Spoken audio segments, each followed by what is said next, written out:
নমস্কার, কেমন আছেন সবাই? মিতার কিচেন অ্যান্ড লাইফস্টাইল ব্লগে আপনাদের সকলকে জানাই স্বাগত।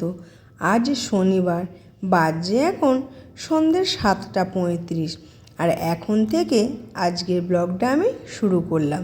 দেখুন কত সুন্দর সুন্দর জিনিস আছে না?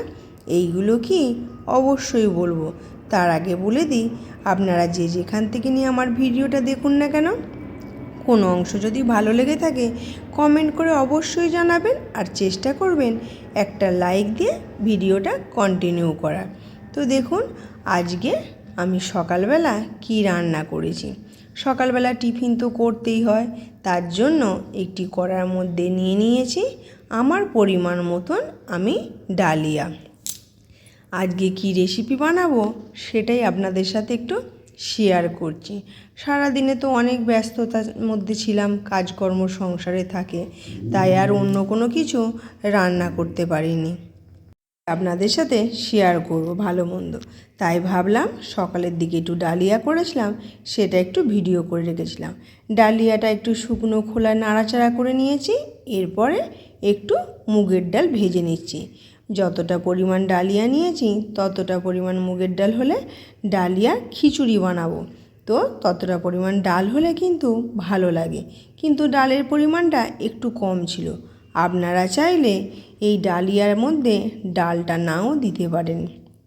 তো দেখুন এগুলো ভাজা হয়ে গেছে, একটি পাত্রের মধ্যে রেখে দিয়েছি।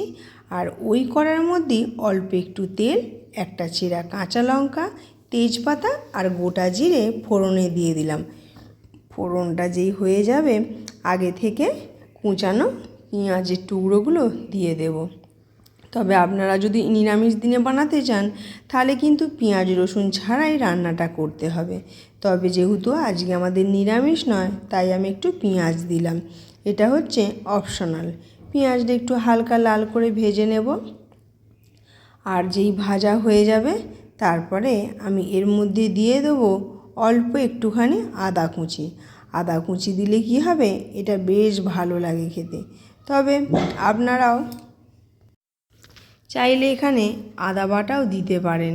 তো দেখুন এটা আমার প্রায় হয়ে এসেছে, আর এর মধ্যে দিয়ে দেবো আমি এরপরে আগে থেকে কেটে ধুয়ে পরিষ্কার করে রাখা সবজি, যেমন শীতের সবজি গাজর আছে, আপনারা চাইলে বিনসও দিতে পারেন, কিন্তু আমার কাছে যেহেতু বিনস নেই সেই জন্যে আমি এর মধ্যে দিলাম এখন বরবটি, আর দেব ফুলকপি। দেখুন আদার কুচিটা দেব বলেছিলাম কিন্তু তখন দেয়া হয়নি, তাই এখন দিলাম। তবে আপনারা চাইলে পেঁয়াজ ভাজা হয়ে গেলে তখনও দিতে পারেন। এরপরে একটু নাড়াচাড়া করে নেব, হালকা করে ভেজে নেব, বেশি ভাজার প্রয়োজন নেই। যে কোনো জিনিসই বেশি ভাজা হয়ে গেলে পরে তার গুণাগুণ আমার মতে বলে নষ্ট হয়ে যায়। এরপরে দেখুন একটা ছোট সাইজের টমেটো কেটে ধুয়ে বীজগুলো ফেলে দিয়েছি, দিয়ে দিলাম। একটু নাড়াচাড়া করে তারপরে আমি এর মধ্যে কিছু জিনিস দিয়ে দেব, যেমন কাশ্মীরি গুঁড়ো লঙ্কা কালারের জন্য, হলুদ ও জিরে গুঁড়ো। আপনারা চাইলে জিরে গুঁড়োটা স্কিপ করতে পারেন, কিন্তু জিরে গুঁড়োটা দিলে ভালো লাগে। তারপরে দেখুন ফুলকপির টুকরোগুলো দিয়ে দিলাম। এটা আমি একটু গরম জলের মধ্যে ভাপিয়ে নিয়েছি, এটা দিয়ে দিলাম। আগে চাইলে আপনারা তেলেও ভেজে নিতে পারেন, কিন্তু এই যে বললাম কম তেল মশলা দিয়ে রান্না করব, সবসময় ছাঁকা তেলেই যে রান্না করতে হবে তা কিন্তু নয়। দিয়ে দিলাম পরিমাণ মতো লবণ। একটু নাড়াচাড়া করে যেই ভাজা হয়ে যাবে তারপরে আগে থেকে ওই যে ডালিয়া আর মুগ ডালটা ভেজে রেখেছিলাম, ওটা ধুয়ে জল ঝরিয়ে রেখেছিলাম, ওটা আমি দিয়ে দিলাম। বেশ ভালো করে নাড়াচাড়া করে একটু ভেজে নিচ্ছি। দেখুন বেশ সুন্দর কিন্তু কালারটা আস্তে আস্তে আসছে। এইভাবে বেশ কয়েক মিনিট নাড়াচাড়া করার পর তারপরে আমি প্রেসারের মধ্যে দিয়ে দেব। আজকের ডালিয়াটা আমি প্রেসারেই করব। গরম জল বসিয়ে দিয়েছি, এরপরে এটা তুলে দেব। তবে একদম নরমও হবে না, মানে যেটা বলা হয় একটু পাতলা টাইপের সেরকমও হবে না, আবার একদম শক্তও হবে না, একটু মিডিয়াম। দিয়ে দিয়েছি কিশমিশ। কাজু বাদামটা আমার কাছে শেষ হয়ে গেছে তাই দিতে পারলাম না। তো দেখুন এইবারে আমি এগুলো দিয়ে দিচ্ছি। এরপরে প্রেসারের ঢাকনাটা বন্ধ করে দেব। তবে তার আগে আমি একটুখানি গরম মশলা দেব। গরম মশলা দিলে কি হয় ভালো লাগে।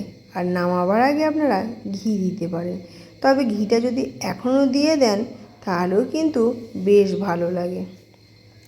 তো দেখুন খিচুড়ি হয়ে গেছে, 3টে সিটি হয়ে গেছে, এই যে একটু হালকা ঝরঝরে টাইপের হয়েছে। তো এরপরে চলুন, ওই যে প্রথমেই দেখালাম কতগুলো জিনিস বানানো হয়েছে, গাছ, সূর্য, চাঁদ, তারা, আর এখানে আরও কত জিনিস।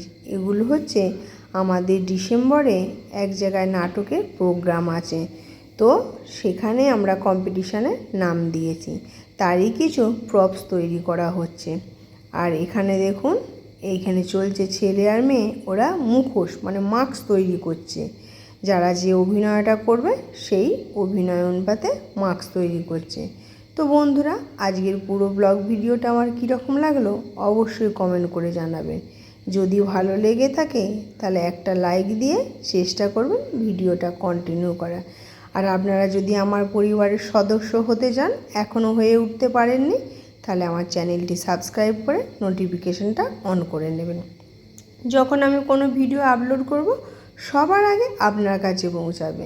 তো চলুন বন্ধুরা, আজকে আর বেশি কথা বাড়াবো না। এটা বানাচ্ছে ময়ূর, পরের ব্লগে অবশ্যই শেয়ার করার চেষ্টা করব।